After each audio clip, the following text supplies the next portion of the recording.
શૈલેષજી, હવે આ એક બીજી ઘટના ઉપર આપણે વાત કરી રહ્યા છે કે જે અત્યારે આમ આદમી પાર્ટીને જે સુરતની અંદર જે અત્યારે સ્થાનિક સ્વરાજ્યની ચૂંટણી જે હતી તેની અંદર જે ફંડ મળ્યું છે દિલ્હીથી આવ્યું છે, ખૂબ મોટા ખુલાસા થયા છે.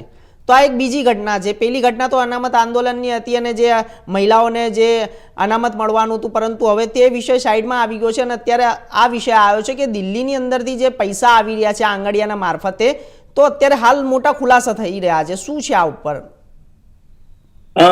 સુરત ક્રાઇમ બ્રાન્ચે ગઈકાલે એક મોટું ઓપરેશન બહાર પાડ્યું છે ને મોટા ઓપરેશનના ભાગરૂપે આમ આદમી પાર્ટી દિલ્હી જનકપુરીમાંથી એક હવાલા મારફતે આંગડિયા મારફતે સુરતમાં પૈસા મોકલવામાં આવ્યા હતા. એ સમગ્ર કેસ શોધી કાઢ્યો છે. ખાસ કરીને જો આખી ઘટનાક્રમની વાત કરીએ તો હિમાંશુ પાહુજા કરીને દિલ્હી જનકપુરીનો કોઈ એક શખ્સ છે જેણે આંગડિયા મારફત સુરતમાં જે છે એ રૂપિયા મોકલ્યા હતા. છેલ્લા 3-4 મહિના દરમિયાન આ આખું કૌભાંડ ચાલી રહ્યું હતું અને ચૂંટણી માટેનું આ ગેરકાયદે વાપરવા માટેના પૈસાનું ફંડિંગ હોવાનું, પોલિટિકલ ફંડિંગ હોવાની સમગ્ર વિગતો ક્રાઇમ બ્રાન્ચની પ્રાથમિક પૂછપરછમાં સામે આવી છે. સમગ્ર મામલામાં સુરતના જે પીપલોદ વિસ્તાર છે તેમાં એક અજય તિવારી અને આકાશ મિશ્રા નામના 2 વ્યક્તિ છે જેઓ દિલ્હીથી જે આંગડિયા મારફત આવતા જે પૈસા આવતા હતા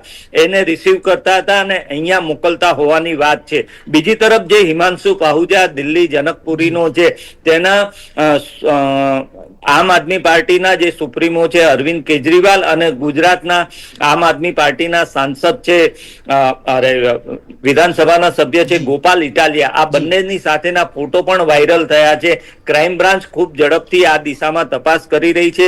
છેલ્લા 6 મહિનામાં લગભગ 1.25 કરોડ જેટલું ફંડિંગ હવાલા મારફત દિલ્હીથી સુરત આવ્યા હોવાની પ્રાથમિક વિગતો સામે આવી છે અને ચૂંટણી સમયે જ આ સમગ્ર મામલો સામે આવતા ખૂબ જ મામલો ગરબાયો છે અને સમગ્ર મામલો અત્યારે જે છે એ આની ઉપર પોલિટિકલ ફંડિંગ ઉપર અત્યારે ચૂંટણીનો મુદ્દો બની ગયો છે.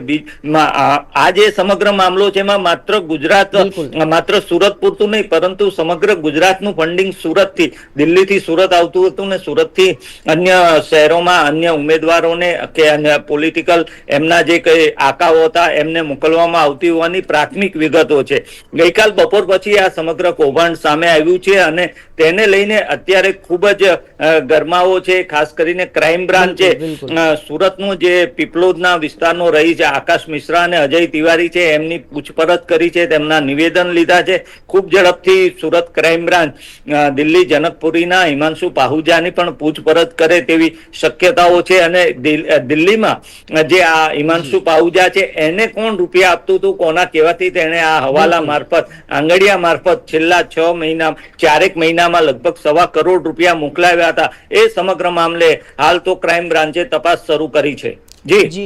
જી શૈલેષજી, તો આ પહેલા કેટલા આંગડિયાના મારફતે પૈસા આવ્યા છે તેનો કોઈ ખુલાસો થયો છે? કારણ કે હજુ તો આ એક જ ઘટના સામે આવી છે ને અત્યારે આ ઘટનાનો ખુલાસો થઈ રહ્યો છે. તે અત્યારે ચૂંટણી તો નજીક આવી ગઈ, તારીખ પણ આવી ગઈ, હવે થોડાક જ દિવસો બાકી છે. તે પહેલા કેટલા પૈસા આવ્યા હશે તેનું કોઈ આપની જોડે ઘટનાક્રમ માહિતી છે? ચોક્કસ. ક્રાઇમ બ્રાન્ચે ગઈકાલે જયારે આ બંને અજય મિશ્રા અને જે આકાશ મિશ્રા અને અજય તિવારીની બંનેની પ્રાથમિક પૂછપરછ કરી એમાં જ એક મોટો ખુલાસો થયો છે કે લગભગ છેલ્લા 4 મહિનામાં 1.25 કરોડ જેટલી માતબર રકમ દિલ્હીથી આંગડિયા મારફત અહીંયા સુરત આવી છે. એક આંગડિયાના સીસીટીવી ફૂટેજ અત્યારે ક્રાઇમ બ્રાન્ચને હાથ લાગ્યા છે, પરંતુ જુદા જુદા 4 થી 5 આંગડિયાઓ દ્વારા દિલ્હીથી સુરત પૈસા આવ્યા હોવાની વાત છે. બીજું, આ સમગ્ર મામલામાં જે સુરતમાં જે આકાશ મિશ્રા છે એ જે અહીંયા રિસીવર હતો અથવા તો એને હેન્ડલર જે ટેકનિકલ ભાષામાં તમે કહી શકો એ હેન્ડલર છે, એ દિલ્હીના એક સમયની આપની સરકાર હતી ત્યારે ત્યારના આરોગ્ય મંત્રીનો આસિસ્ટન્ટ પણ રહી ચૂક્યો છે. એટલે કે આપ સાથે સીધું ખરોબો ધરાવતો આ વ્યક્તિ છે જે આકાશ મિશ્રા છે તે. એવી જ રીતે હિમાંશુ પાહુજા છે, એ હિમાંશુ પાહુજાના પણ અરવિંદ કેજરીવાલ ગોપાલ ઇટાલિયા સાથેના ફોટા પણ ક્રાઇમ બ્રાન્ચને મળી આવ્યા છે ને એ પણ વાયરલ થયા છે. બીજી તરફ જે સીસીટીવી અહીંયા સુરતમાં મળી આવ્યા છે આંગડિયા પેઢીના, તેમાં ખાસ કરીને જે આકાશ મિશ્રા છે ને અજય તિવારી છે એ બંને રૂપિયા લેવા આંગડિયા પેઢીમાં ગયા હતા અને ત્યાં આંગળીયા પેઢીના કાઉન્ટર ઉપર રૂપિયા ગણી રહ્યા છે એવા સીસીટીવી પણ સામે આવ્યા છે. આમ આ સમગ્ર કૌભાંડ માત્ર આ 19-20 લાખ રૂપિયાના સીસીટીવી છે એના પૂરતું મર્યાદિત નથી કે છેલ્લા 3-4 મહિનામાં જે સવા કરોડ જેટલી માતબર રકમ આવી છે એટલા પૂરતું મર્યાદિત ન હોવાનું ક્રાઇમ બ્રાન્ચના સૂત્રો માની રહ્યા છે.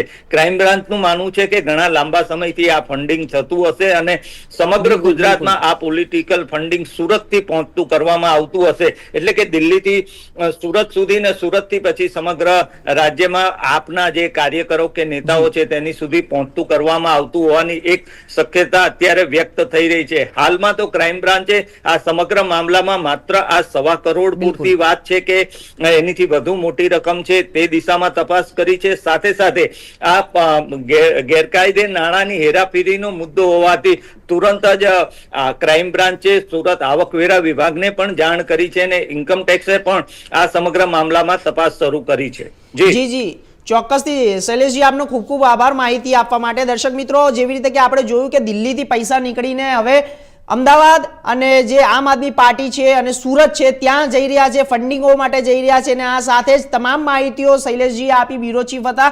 તો આગળ